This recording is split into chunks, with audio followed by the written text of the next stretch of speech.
This is Teen Empowerment. It's a series of webisodes. We will be covering a number of topics such as health, finance, college readiness, and even some mental illness related things like depression that can affect teens. While we did find experts, please make sure to consult your own doctor. What works for the general public might not work for you, and we don't want anyone to get hurt or sued. Especially us. But take into consideration also that these episodes are not just directed towards teens. They can help the general public and people of all ages. Well, except maybe babies and toddlers and younger children and the elderly near death. But we will have fun on these episodes, and each one will have a different twist.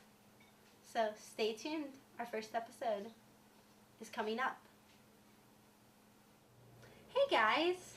Today we're going to be meeting with Mr. Williamson, a licensed professional counselor. He's going to tell us all about relationships and how those can interact. This is kind of a lengthy interview, but it was full of so much good information that we decided to make it a couple of parts. Enjoy! What are some ways to kind of like build that foundation for a good relationship from the start? Yes, very important.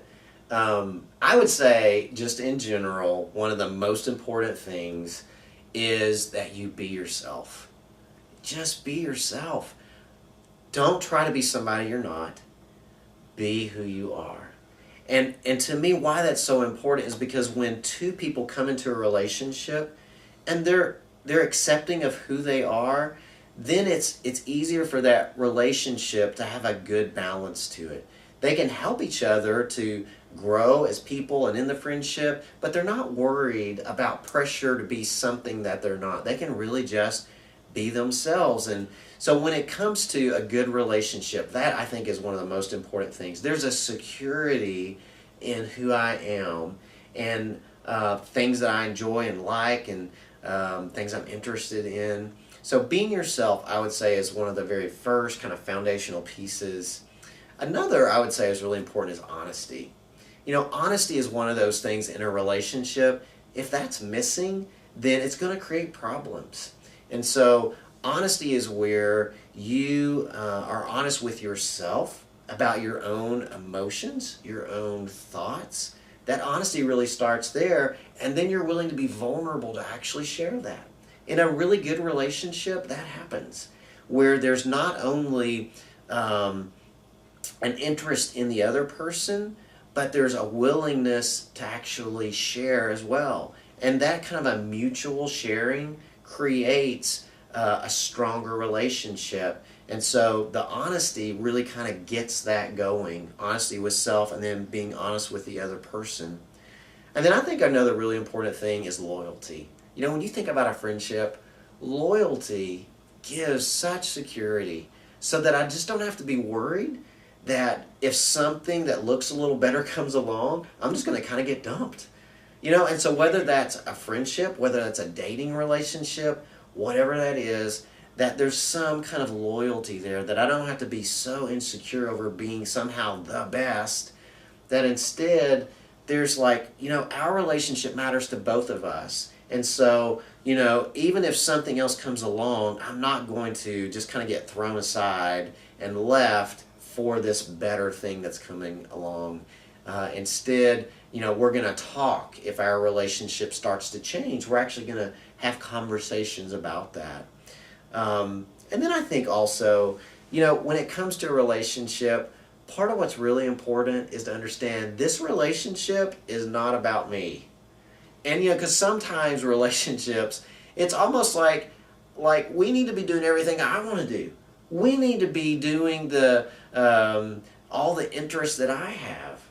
And instead, it's like, no, I need to know things that I would like, but I also need to be interested in things that you like. And so part of that would be that I would do things that you're interested in, even if I'm not interested in that. I might go to some events that you have that that I'm not really interested in, but I want to be there just because it's your thing. And I could be excited over your thing. It doesn't have to just be things that I like. I can be excited just about your excitement. And so when it comes to kind of foundational pieces for a good relationship, those things are really important, as well as some of the things we've talked about, like communication, just how we talk to each other, how do we respect each other. All those things are just crucial for those foundational pieces. In your opinion, once trust is broken, is the relationship doomed? Can you really rebuild the trust? You absolutely can rebuild trust. So the relationship is not doomed. And that's, again, really important because we are going to mess up. It's just going to happen in our relationships. And so there is hope for trust being rebuilt. But it's really important to understand that you can't demand trust be given.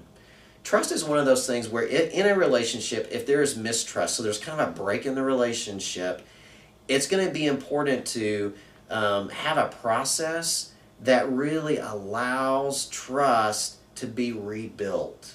And so let's talk a little bit about that. Sometimes where that starts with is just recognition of wrong. And so you might, like I said earlier, just admit, I was wrong. And I know I broke your trust. And here's what I think I did that broke your trust. Because part of what starts to happen is if I can acknowledge what I did, then the person starts to feel understood. And understanding is really important when it comes to rebuilding trust. And it's not just an understanding of what a person did, it's also really important to understand how the other person felt. And so to give thought to how did that impact you? How did it hurt you? What did you feel? So if you actually put words to that, then that person again starts to feel understood. You understand what you did to me and why it hurt me so much and why my trust feels so broken right now. So that understanding starts to kind of create movement back towards one another. And like we talked about earlier, asking for forgiveness is a really important part of that, where I recognize I did break trust, I did wrong, and now I need to ask you for forgiveness. And the follow-up starts to kind of help the trust to start to be rebuilt. See, here's the thing. Trust is not automatic. It's just not going to be trust is broken and then automatically it's just all put back together and it's given. Instead, trust is something that has to be built over time. It takes time. And that's really important to recognize, because if you're not careful, you could get impatient. You could almost get demanding. Like, you have to trust me. I've done all these things. And instead, sometimes you may do some really important things, but to understand that it does take time. And trust is really not something that you can demand. Trust is something that's just going to be given to you. Trust is something that you can't just kind of check off a lot of boxes like, well, I did this, and this, and so now you have to trust me. Instead, it's going to be, I want to be trustworthy. I want to hear the things that I could actually do that would help us mend our relationship. But I'm going to have to understand that it might actually take you a little longer than I would want it to take you. And to be patient with that process. And if you do that, over time, trust is going to be rebuilt. What are some ways of expressing anger or frustration without resulting in a particularly nasty confrontation? Really important question, because so often anger can be expressed in a way, and it gets, as you said, nasty. It gets ugly. There's just this big blow up, and so it's important to go. Anger can be something that is a really helpful emotion, or it can be something that is very destructive. And it's kind of like both of those. It's kind of like dynamite. Dynamite can help build amazing things, bridges, all kinds of stuff. And it can also kill people. It can also literally just blow things up in ways that are destructive. And anger can be like that. Anger can be something where when it's expressed, it can be done in a way that at least gives an opportunity for the other person to respond well. You never have control over anything outside of yourself. So you may try really hard to do it in a really good way, and the other person may react to it and it may still get confrontational, but as you would say, there are ways that you could approach it that would at least give somebody an opportunity. And let's talk about a few of those. I think one of the ways is to be specific with your anger. Anger, oftentimes, there's something that's happened and it's not okay. And that's part of what anger does, is it helps me to know me. It helps me to know I'm not okay with something. And so if I'm going to talk about that in a relationship, if I can be specific about that, then it helps it to be focused on something that is specific instead of real general and broad. And again, in a relationship, it's really important not to direct anger at a person. Instead, direct anger at a thing that they did or words that they spoke about. Because anger, when it's destructive, is more where it tears at the person. It kind of tears them down. And ways that can happen is when sometimes if a person uses you statements, you always do this, you always say that, I can't believe you did it again. Lots of these you statements oftentimes creates a defensive kind of a reaction out of the other person. And so instead of that, a way that you could express anger that might not become a destructive kind of thing is to use some really good I statements. And it could just be like, I really felt angry when you didn't show up the other night because you told me you would be here. Then that's the kind of thing where you're using an I statement. You're saying it's my feeling, my anger, and I'm talking about what I was angry about. And in that way, anger has a good, strong articulation coming from you and not at the other person. And if the relationship is close enough, I would say one of the things that really helps anger is to recognize that anger usually has the emotion of pain under it. And if you know that, then not only can you talk about what you're angry about, but you might also be able to talk about how it hurt you. And then in that relationship, now the other person can actually care about not only that you were angry, but that you were hurt also with what happened. I mean, anger is one of those emotions that for some people, they just avoid.